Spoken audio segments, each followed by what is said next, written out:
यही वो छोटी छोटी गलतियां हैं जो आप करते आए हैं और उसका रिजल्ट तुम जानते हो। आपकी हैबिट में एक डिसिप्लिन आ जाए कि हमें 4 बजे उठकर रात तक कंप्लीट करना है, अगले दिन उठकर हमें नोट्स रिवाइज करने हैं। दूसरों के नोट्स और दूसरों की गर्लफ्रेंड सिर्फ दिखने में अच्छी लगती है, हमारे किसी काम की नहीं होती।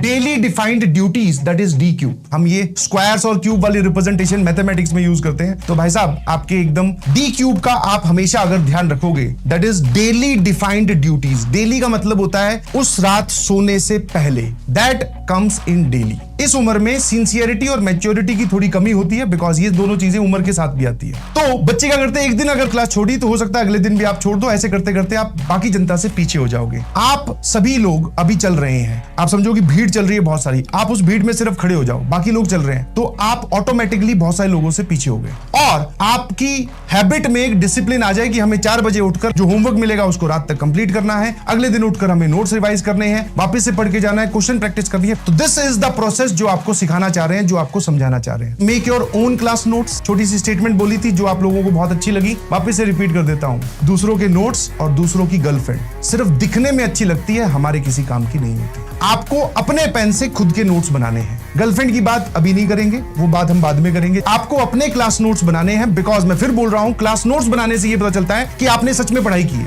वरना सिर्फ वीडियो देख देख के जाते रहोगे तो वो पढ़ाई वाला जो अमाउंट है वो जीरो हो जाएगा after a period of time. हफ्ते 2 हफ्ते बाद में तुम बोलोगे कुछ नहीं आता हमें, क्योंकि हमने सिर्फ सुना था। किसी दूसरे के नोट्स देखो ना, बने हुए बहुत अच्छे लगते हैं। हाँ सर क्या बढ़िया लिखा है, यहाँ पर बादल बनाया है, बॉक्स बनाया है, स्टार लगा रखा है, और दूसरे के साथ कहीं गर्लफ्रेंड घूम रही हो तो भी बहुत अच्छा लगता है। वाह यार सर कितना अच्छा लग रहा है, काश मैं भी। नहीं जी, ये दोनों ही इच्छाएं त्याग दीजिए। आपको अपने खुद नोट्स बनाने, तो make your own class notes. आपकी प्रिपरेशन कैसी चल रही है, कहां तक जा रही है, ये बात सीधा सीधा किस बात से डिसाइड होगी, दैट इज आपकी क्लास नोट से। बहुत इंपॉर्टेंट, जिसको बहुत सारे बच्चे नहीं फॉलो करते। Yes, revise your notes and reattempt the important illustrations of class, जिसमें आपकी कलम चलती रहनी चाहिए, कलम नहीं रुकनी चाहिए। तो रिवाइज नोट्स आपने कर लिए ऊपर से, उसके बाद में क्या करना है, 10 सवाल करवाए, जिसमें से 5 आसान थे, हमसे देखते ही पहले जवाब में हो गए थे। बट वो 5 में से 2 या 3 ऐसे थे जो सर हमसे पहली बार में नहीं समझ में आए, बट आपने जब समझाया तो हमें समझ में आ गए। तो वो जो 3 सवाल है ना, हो सकता है किसी के हिसाब से 4 हो, किसी के हिसाब से 5 हो, किसी के हिसाब से 10 के 10 हो, तो वो आपको घर पे जाकर वापस से रफ कॉपी में फिर अटेम्प्ट करना है, बिना सॉल्यूशन देखे कि सर ने ये समझाया था, ऐसे ऐसे इस सवाल को करके दिखाया था, कि क्या मेरे पेन से ये सॉल्व हो रहा है कि नहीं हो रहा है।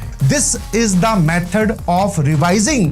नोट्स तो रिवाइज करने ही करने हैं, आपको रीअटेम्प्ट भी करना है अपनी क्लास इलस्ट्रेशंस को। हाँ, वापस सवाल दिख रहा है, सॉल्यूशन मत देखिए, PDF नोट्स आपको मिलेंगे, सॉल्यूशन मत देखिए, उसका सॉल्यूशन खुद लिखिए। कहीं अटकते हो तब सॉल्यूशन देखिए, एक बार और अटके दोबारा अटेम्प्ट कीजिए। जैसे ही आप एकदम फिट एंड फाइन हो जाए कि हाँ सर अब हमें सारे आगे हैं, अब आगे बढ़िए। समझ में आया? Complete your homework. Sorry to say this, मतलब मुझे थोड़ा बुरा लग रहा है ये बोलते हुए कि दैट इज आपके लिए करना थोड़ा मुश्किल हो जाएगा, और करना तो करना ही है, करने की जी जान कोशिश करनी है। बिकॉज मैं ये नहीं बोल रहा हूं कि एक लाइन खींच दी तो आप उस पर चल ही पाओगे, नहीं चल पाओगे।